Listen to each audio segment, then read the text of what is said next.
মঞ্চে উপস্থিত আজকের এই শোকসভা ও দোয়া মাহফিলের সভাপতি বীর মুক্তিযোদ্ধা জনাব মোজাম্মেল হক মুক্তার এবং মঞ্চে উপস্থিত ঢাকা মহানগর দক্ষিণ এবং বাড়ি থানা এবং বিভিন্ন ওয়ার্ড থেকে আগত সম্মানিত নেতৃবৃন্দ, আমার সামনে উপস্থিত এলাকাবাসী এবং সকল পর্যায়ের বিএনপি এবং অঙ্গ সহযোগী সংগঠনের নেতৃবৃন্দ, আসসালামু আলাইকুম।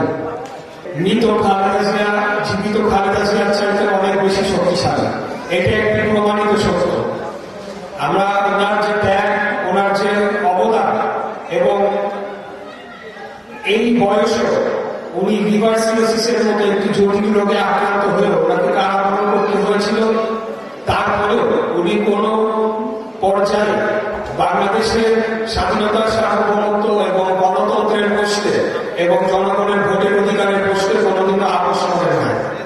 আমরা জেলে গিয়েছি, আমাদের ভাইয়েরা গুম হয়েছে, রাজপথে রক্তের বন্যা বয়ে গিয়েছে, আমাদের লক্ষ লক্ষ নেতা কর্মীর বিরুদ্ধে মামলা দিয়ে তাদেরকে জেলে পাঠানো হয়েছে। এমনকি অনেক উদাহরণ রয়েছে যেখানে আমাদের পরিবারের সদস্যরা যারা রাজনীতি করতেন না, তারা পর্যন্ত বিগত স্বৈরাচারী ফ্যাসিবাদী আমলে অত্যাচার জুলুমের শিকার হয়েছেন, তারা পর্যন্ত রেহাই পায় না।